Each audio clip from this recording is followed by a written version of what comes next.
The global economic landscape is shifting. With the rise of BRICS nations, Brazil, Russia, India, China, and South Africa, there's growing speculation about a new currency that could challenge the dominance of the US dollar. But is this really possible? Let's dive in. The US dollar has been the world's primary reserve currency for decades.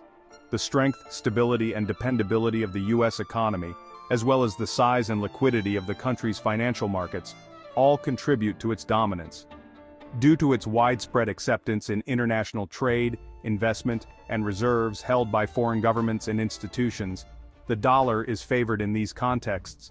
The United States also enjoys a long history of political and economic sway, which contributes to the dollar's reputation for reliability. Because countries frequently transact in dollars, this dominance makes trade easier and more efficient while lowering the risk of exchange rate fluctuations and fostering economic stability on the world market. But with changing geopolitical dynamics, the BRICS nations are challenging the US-led order. They seek a greater say in global affairs. The idea of a BRICS currency isn't new. These nations have been discussing ways to reduce their dependence on the dollar for years. The main objectives of these nations are to strengthen their economic independence and lower the risks brought about by changes in the value of the dollar. BRICS intends to lower transaction costs and promote economic cooperation by creating an alternative currency that will enable member nations to trade more effectively without requiring dollar-denominated transactions. Also, this push is deeply rooted in geopolitical motivations aimed at reshaping the global power dynamics. As these countries collectively represent a significant portion of the world's population and economic output, they seek to challenge the long-standing dominance of the US in international finance. They perceive it as a tool for exerting political influence. The world has witnessed how the West has imposed sanctions on China, Iran, and other nations in addition to cutting off Russia from the international financial system. These instances compelled numerous large nations to reconsider their reliance on the dollar. By creating alternate financial systems and diversifying their currencies, BRICS nations can reduce their dependency on the dollar, making their economies more resilient to US economic policies.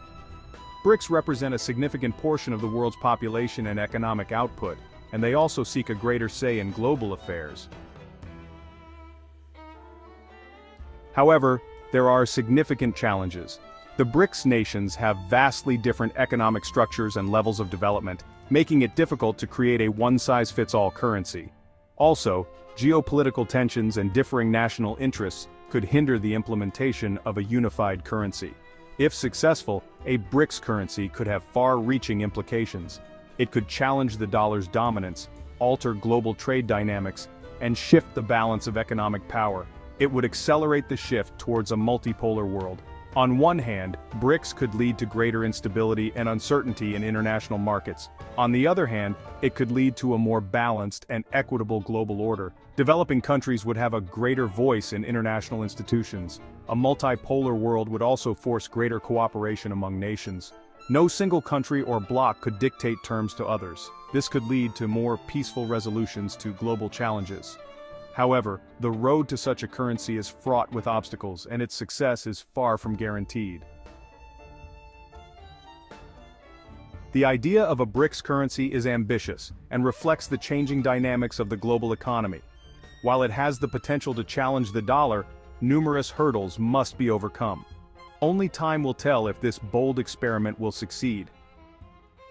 Well, let's get the conversation going in the comments below. And if you're interested in more economic content like this, make sure to check out our other videos. Also, don't forget to subscribe to Global Economics. Thank you.